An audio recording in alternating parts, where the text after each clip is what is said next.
Welcome back, everyone. I am Brian. You are Chords and Notes Nation, and this is the first ever reaction that I'm doing to a Sabaton history video about smoking snakes, about the Brazilian Expeditionary Forces in World War II.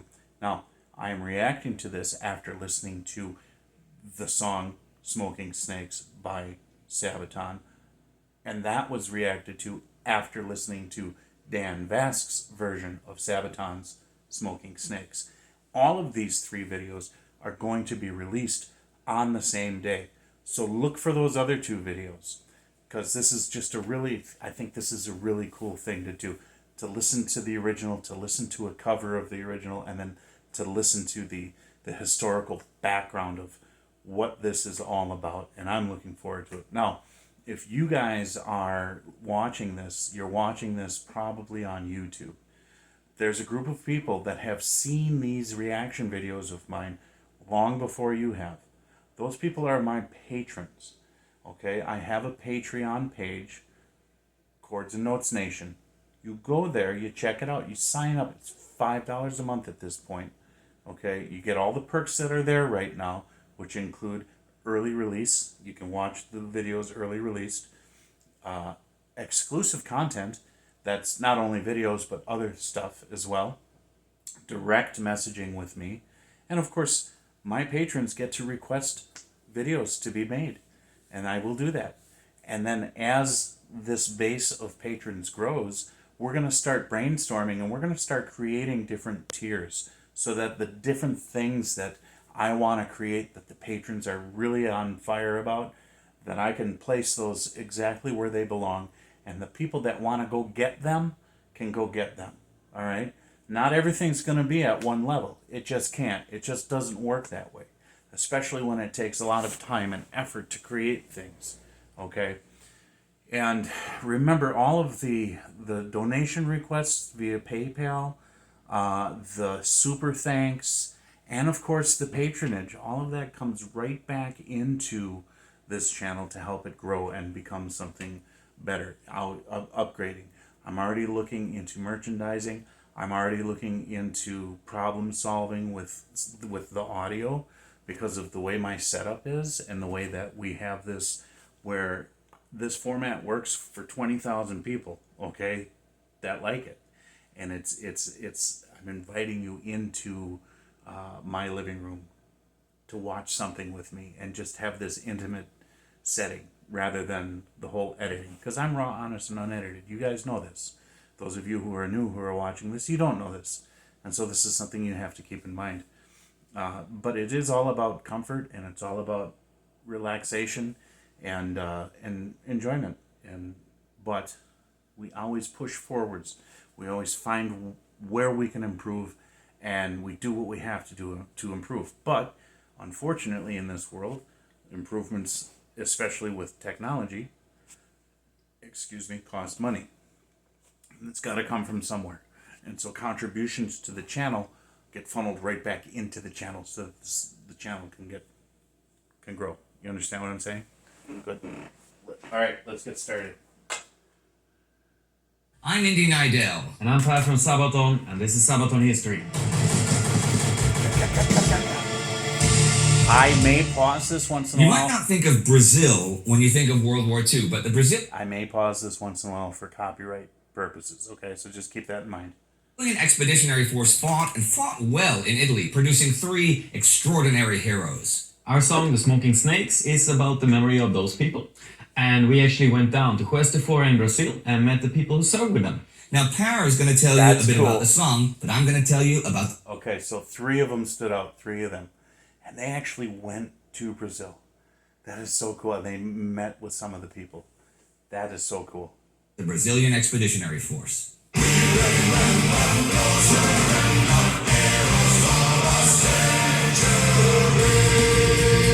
When you think of the major combatants of the Second World War, Brazil is usually not the first nation that springs to mind. And indeed, Correct. If it had been up to the Brazilian government, they would have preferred to stay out of the conflict. Understandable. Okay, in the 1920s, Brazil was haunted by internal conflicts, both politically and socially. Radicals on the left and on the right fought for control of the state, and a series of coups and insurrections destabilized the country. Yeah, right? So that's exactly what happens. So they've got their own problems to deal with, and they have to get stabilized in order to be a stronger nation. The rise of Getúlio Vargas in the wake of the Brazilian Revolution of 1930 meant that, on the one hand, Brazil began an era of industrialization and social reforms, while on the other hand, the country slowly shifted into authoritarian dictatorship. By 1937, Vargas was basically ruling the country by martial law. But although he had been inspired by and copied from the European fascists on his rise to power, he did not officially align himself with them. One major reason he did not was the growing influence of the United States. The U.S. felt that Brazil, most of Central and South America, was part of its sphere of economic influence and watched carefully for any signs of foreign influence. And indeed, there was a growing German influence in South America, especially in Argentina, Brazil's major enemy and rival. Though both countries had significant German and Japanese minorities who influenced public opinion. Okay, the Monroe Doctrine, right? You guys go back, of where we're going to take care of this hemisphere and we're going to protect ourselves even beyond our borders and make sure that we don't have any threats that are going to be imminent against us. So he's making reference to that. That was the Monroe Doctrine, right? I believe it was. It's been a while. When the U.S. joined the war after Pearl Harbor in December 1941, American politicians acted quickly. Already in January 1942, they met with leading figures from all over South America and made an alliance with most of the nations, except Argentina and Chile. Brazilian politicians would still have gladly traded with the Axis powers, especially after Germany promised favorable arms deals for raw materials. But the U.S. made it perfectly clear that this was not cool with them, and consequences would follow. So Brazil joined their South American alliance.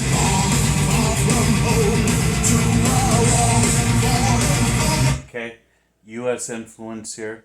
We understand why, all right? But let's just think about this in a black and white terms, all right? A country is going to want to do what it has to do for itself, and now it's got to think about what's in its best interest. Who do we align ourselves with? The United States is in our hemisphere. They're right there. Germany's over there.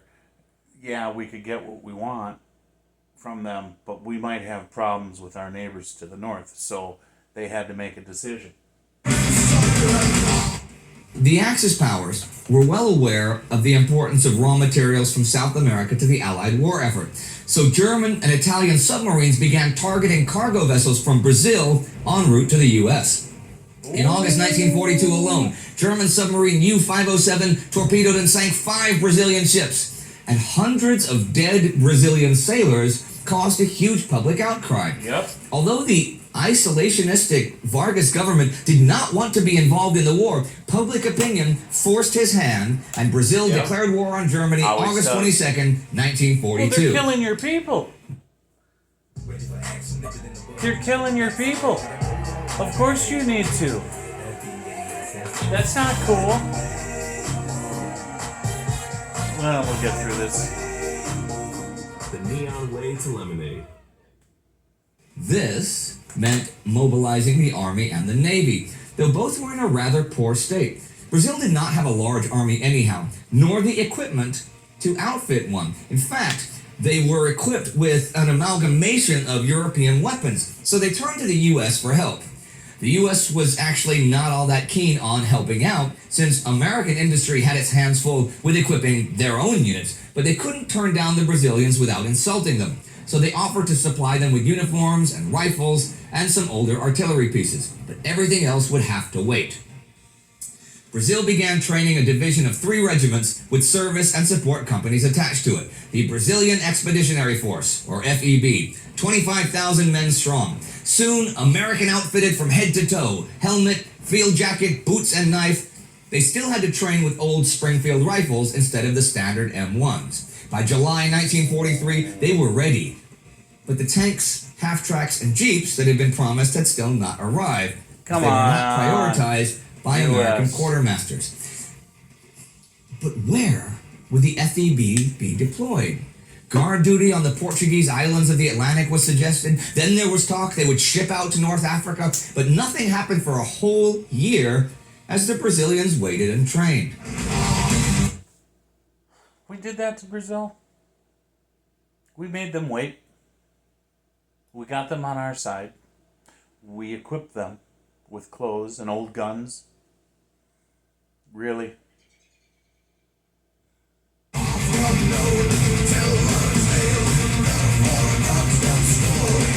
By mid-1944, the war in the Mediterranean...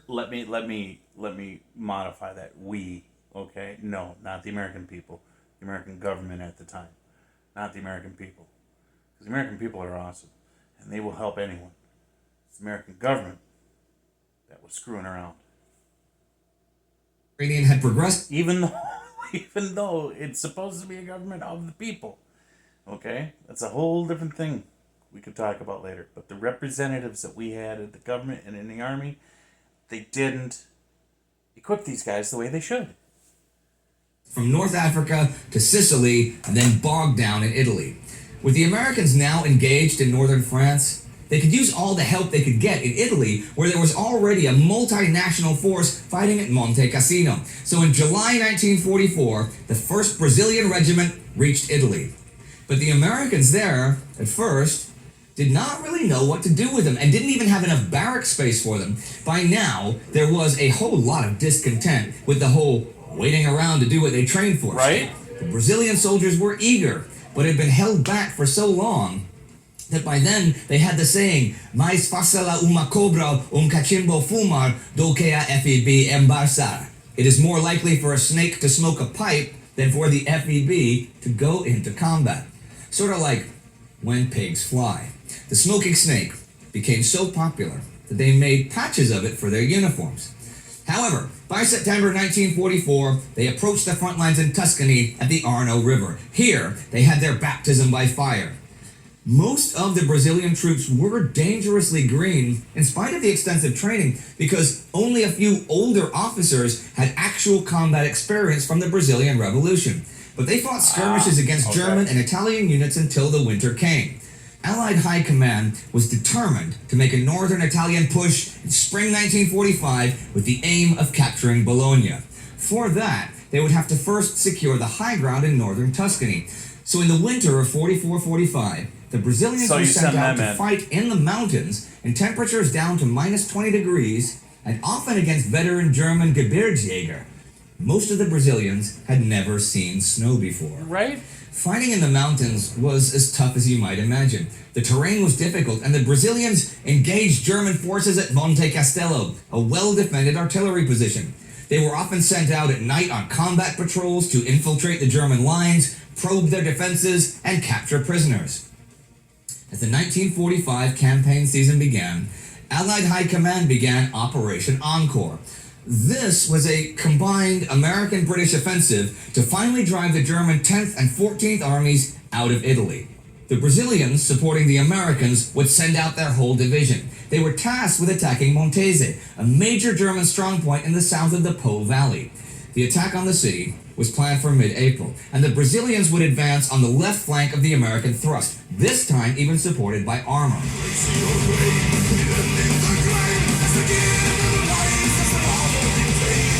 Prior to the attack, the Brazilians sent out patrols to reconnoiter the heights and villages around the city, or to clear minefields and update the maps. But the German infantry lay in wait, and on April 14th, right before the main attack, the Brazilian Mountain Infantry Patrol, consisting of Geraldo Baita da Cruz, Arlindo Lucio da Silva, and Geraldo Rodrigues de Souza, was... Okay, these are the three that they're talking about. Are you ready? Ambushed by a large German force. Spotted by a German machine gun, the three men ran for cover. They were heavily outnumbered and could not be reinforced, but they did not surrender. Instead, they returned fire until their ammunition ran dry and mortar shells began falling around them. According to the legend, the Brazilians still refused to surrender, and instead fixed their bayonets and advanced on the Germans. The three were killed, and the Germans then buried them and planted a cross as a tribute to the heroism the Brazilians displayed. The cross bears an inscription, which I'll get to in a moment. The battle for Montese began, and the three heroes were not the only Brazilians to die that day. Montese was liberated by the Brazilians after several days of house-to-house fighting, and this battle was both the heaviest and also the final major battle the FEB fought in the Second World War.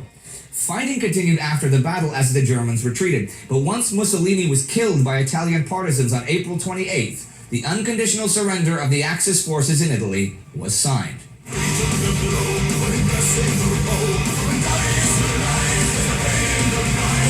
Now, I spoke with a Brazilian historian about the grave and its veracity. The FEB's burial platoon did find a grave with a cross and the inscription Drai Tapfere Brasil, and the soldiers were identified by their dog tags. This is beyond doubt. For the Germans to bury them at all is very unusual. Corpses were often booby-trapped even. So you have to wonder what they did to impress the Germans. The bayonet charge and facing German fire is likely, though not definitely, an invention. The grave also bears the date January 24th, 1945, long before the fighting for Montese. That's However, interesting. the more famous version of the story is what I said from the Montese fighting, and with Drei Brasilianische Helden, 3 Brazilian heroes on the grave. So there are 2 competing stories, and we don't know for sure what those brave men in the grave specifically did. Anyhow, the battle for Italy was over, and so was the war for the FEB. For the Brazilian national conscience, the death of the 3 heroes became synonymous with their struggle in a war far from home, in an unfamiliar land, on unfamiliar ground. This fight has become legend, and we will never know what happened exactly on that day. But the story of those brave Brazilian men helps us make sense of the seemingly senseless death of endless millions on the battlefields of the world. These 3 young men died fighting selflessly against the Nazis to save countless other lives, the lives of strangers. And that is the ultimate sacrifice, lest we forget. We'd like to thank Icles Rodriguez and the channel Leitura Obriga Historia for help with the research for this. There is a link to their channel in the description.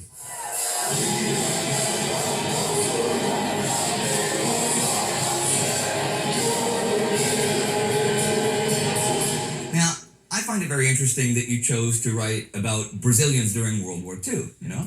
Yeah, it is an interesting thing, you know, but we get a lot of ideas from fans all across the world, and we do have a lot of Brazilian fans, so they kept giving us ideas. They've been writing here to us every week since we started saying Smoking Snakes. Yeah, we can imagine that. But actually this one was inspired by just researching. We were looking for stories about heroes. And I put in the word heroes on the internet. Yeah, in search engines on different languages. And when I put it in German, Helden, that's when I came across Drei Brasilianische Helden. As we saw in the history. Yeah, and it was a bit difficult to find the correct information for it because obviously we don't speak Portuguese. But they think you speak every language. Yeah. You guys are gods. Yeah, Don't tell them that. All right, well, we don't speak all the languages, but we luckily have a lot of friends around the world who help us speak these languages. Okay. And some years later, we are finding ourselves on a tour in Brazil. In the city of Curitiba, we went actually to the Smoking Snakes Museum, where we met with some veterans and we were awarded with a medal for the memory of keeping for commemorating the... Yeah. Okay. Ah, that's cool. And later we went to a city called Chords and Notes, where obviously the 3 people that we sing about in the song came from. Yeah. And as we were standing backstage before the show was about to begin, the promoter of the concert came and said, "We have a special guest here tonight who would like to meet with you." And in came an older man. Well, we understood he was a veteran. And he explained in Portuguese, though, that he was serving together with the guys that we were singing about. So he was fighting in Italy with them. Yes. The man was making a lot of funny jokes, including one where he was poking a singer and he was poking him with the metal armor that he's wearing. Sure. Okay. And he was like, "That's not bulletproof, so you can't survive in war." And then he was looking at our drummer, who was a very tall guy, and said, "You can't survive a war either, because you're simply too tall that the enemy will shoot you instantly." The snipers and stuff. Yeah. Then we took a couple of pictures with this man. And after that we say, "Thank you for showing up and have a safe trip home, because we're going to go into the stage and perform the show now." Right. And he was like, "Yeah, I'm staying for the show." Oh, Okay. And we thought, oh, you know, it's going pretty wild out there. It's a heavy metal crowd out there, and they are Brazilians, so they are a very tough crowd. But the man said, yeah, but I did survive the war, didn't I? I think I'm gonna survive a heavy metal show. Survive a Sabaton.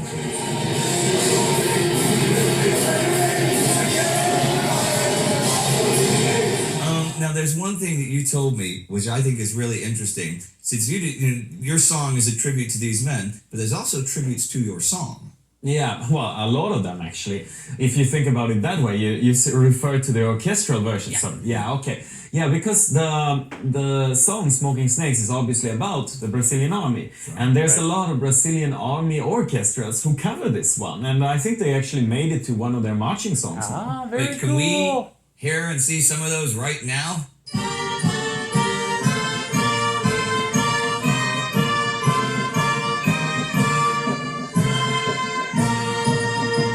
That's really cool. Well, that's really cool that you guys get honored in return. Yeah. I mean, we always get blush, even if it's just one person, a different band, or in this case, whole orchestras. We appreciate when people covering our tunes. Yeah.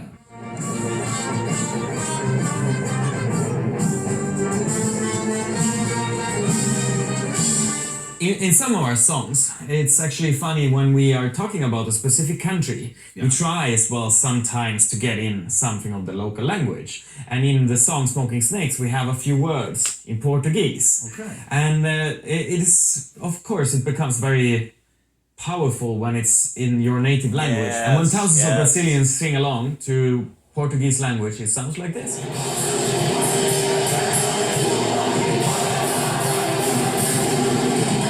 And that was the story behind Smoking Snakes. But we'll see you next time on the Sabaton History Channel.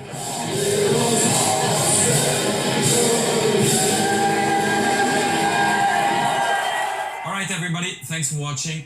And don't forget to subscribe to the Sabaton History Channel. Check out the other channels. And please also support us here on Patreon, because that's really what makes this thing happen. Amen. Yeah, that's really cool. That's really, really, really, really cool. I enjoyed that story. Boy, the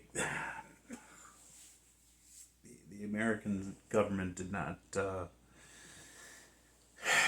American military did not set them up for success immediately, did they? And then putting them into a situation where, you know, terrain and well, maybe not so much terrain, although fighting uphill, I'm sure is doesn't matter where you come from. It's going to be difficult. But in snow, they don't get snow there. They just don't, right? So it was probably very bloody, very difficult, very frustrating, and coming out of a time when Brazil was having some turmoil and then having their people killed in those ships off their coastline. You needed heroes, and heroes are usually generated in history through whatever acts of bravery that they show, and it's not always, it's probably not nearly as glorious as it's always made out to be, but you always need to have that story of for pride and for purpose. And for motivation and encouragement. And it is a shame there was that part where the narrator was almost crying about people dying to save other people. And that's something Jesus taught us, right? The greatest sacrifice, the greatest act of love is one giving one's life for their fellow man, which is what he did for us, right? And so there was some that resonated a little bit with me, and it's just like I don't remember which video I started talking about this, but you know, there are powers on this earth that are absolutely fine with seeing as much destruction of the next generation as possible. Current generation and next generation. You send all these young men to war, they die. You're going to reduce the population because you're not going to have as many men. You know, planting seed, and it just and they don't care. They'll fund both sides of the war. Doesn't matter. fund it and let it roll. And if they could, they would have it go forever. And it's a shame. It really is a shame, because I don't think people want to fight. I don't think nations want to war. I just don't. I think that there are certain elements out there that will generate this for their own purposes. And then history has to clean up the mess. You know what I'm saying? Yeah. So, awesome. This was great. I want to do more of these. God bless you. Jesus loves you. I will talk to you in the next video.